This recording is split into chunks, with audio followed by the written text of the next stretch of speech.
Okay, video vlog check. We're going to tour inside the Baguio Command Center.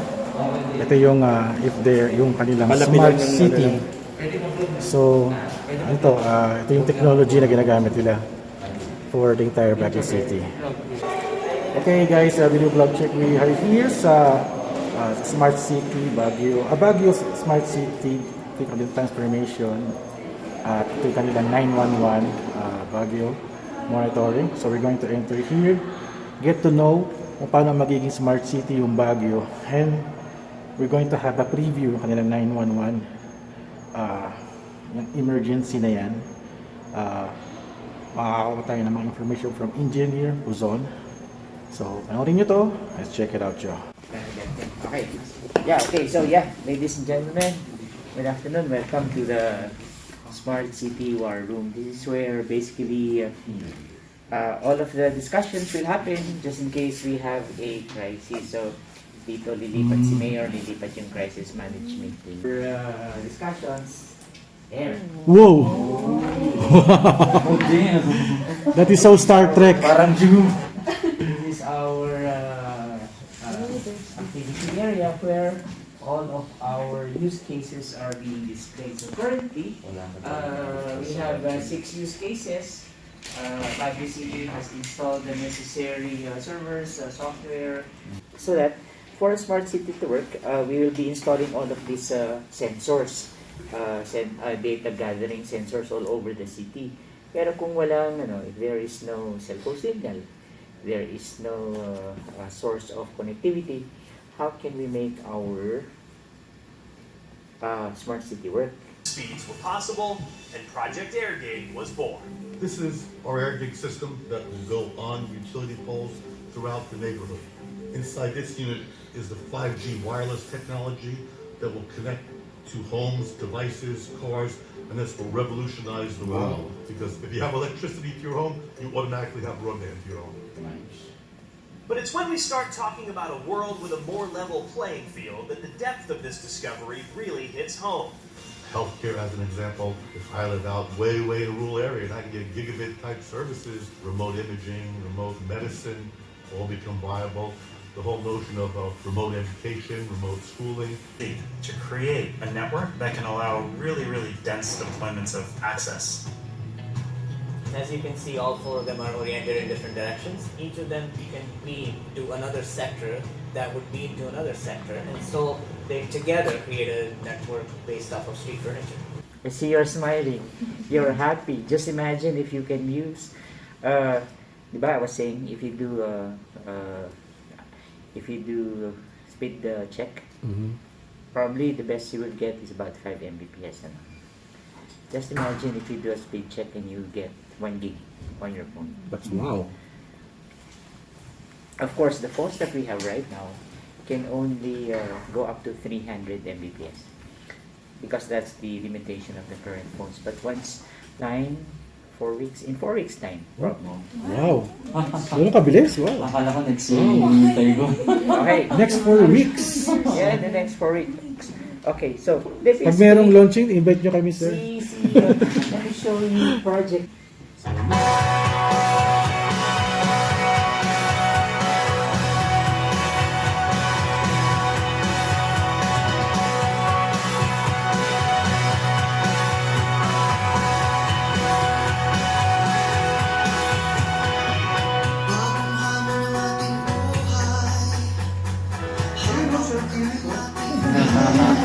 Taba pa ako nag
Sir, yun yung parang model unit yung nakasabit sa likod.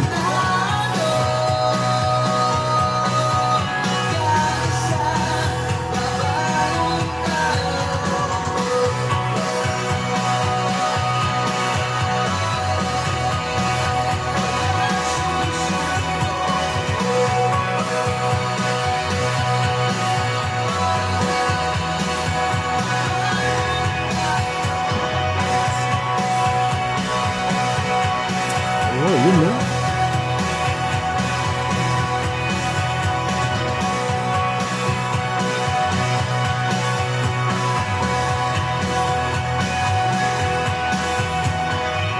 Bagong hamon ng ating buhay, hawak kamay nating haharapin. Bawat isa ay kailangan upang layunin natin. Yun no? Ano yun? Air rig.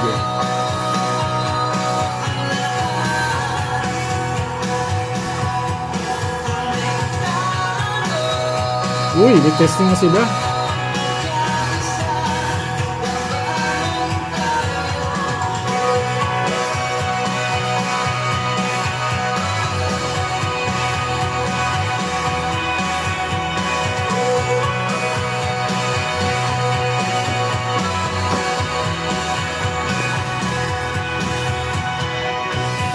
Sa magkaisa sa ating laban, upang tagumpay natin makamit. Kahit ilang unos pa ang dumating, isang puso't damdamin.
Is to be able to connect Baguio City 80 to 90% within the next 4 weeks. 4 weeks. No, yung pilot lang yun. Ah, Pero yung 80 to 90% is within the next 2 years. 2 years. The entire Baguio na yun. Yeah, hopefully if all our equipment come in as promised and walang hassle sa customs, then okay. It's a very tall order. Dahil nga, just Kasi madami. imagine, with the telcos, with all of their money, took them 30 years Wow. to be able to come to where the state of connectivity is in the city, to be able to connect 80 to 90% of Baguio City in the next 2 years is a very tall order for us. So, yeah. Ayan. This is a Project AirGig A. It is the Okay. communications device that mounts to the medium voltage wire. It is a simple plastic hinged enclosure designed for easy installation. The transformer inductively couples Medyo nakasabit talaga siya. which powers the electronics. Mm. Once it emanates microwave surface waves to the right. When it is closed, it self-powers and configures to the network. Ah, okay. Di It pa is now yun. ready to use. Ito ba yung nakikita ko dun sa may coastal sa amin? Sa kulay orange siya. That's different. These are just balls na wala. Ah, yung balls. Diba? Usually the balls. Hindi yun yun. A section marked in red shows the Air gig signal. jumper is installed to jumper the span between the eggs. The fiber is non-conductive and safe for use on medium voltage. Sa bagong version, wala na yung fiber optic. Insulator.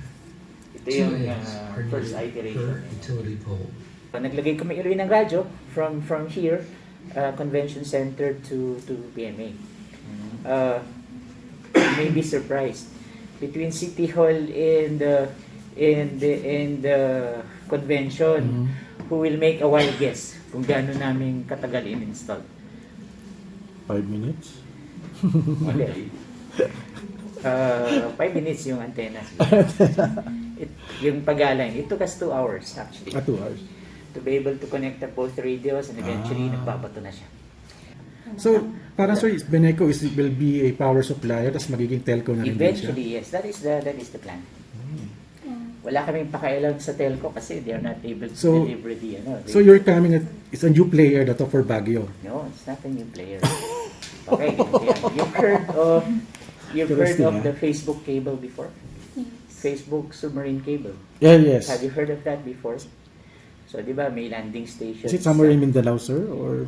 No, there's a landing station somewhere in La Union, di ba? Taas. And then the other landing station is in Baler. It's up to the Philippine government to connect these two cables. I think work has been done. Actually, tapos na yung work na yun, 412 kilometers. The problem there is, wala pang gumagamit hanggang ngayon kasi nung nag-due diligence ang US DOD, Department of National Defense, DOD nila, Department of Defense, they found out that there was a lot of Chinese components na install in between. I will not mention the brand name. 144 terabits. Oh! You need the hardware to run that. Tayo, lang tayo sasalok lang tayo na. Patak lang. So, ang natin is I think our project proponents have been able to negotiate 40 gig lang muna. This Smart city, being a smart city. In the real sense of smart cities, yes, I believe Baguio City is really pursuing our smart city endeavor, and smart cities has been there naman for a long time na, pero some cities really were not really serious about implementing things kasi it's expensive. It's expensive to implement all of these tech solutions, and it's good that our mayor has connections with the national government, and he can ask for assistance. Do you know how much this facility cost? How much? 200 million. Alam niyo kung kanino galing? Kay Presidente Duterte. Binigyan niya kay Mayor yon. Kasi kung wala yon, we will not be able to build this. And then, the permanent home, the top floor, will be the permanent home of this command center. Kasi temporary lang to, nakikigamit lang kami kay Baguio Convention Center. So, yun. So, it will be the permanent home.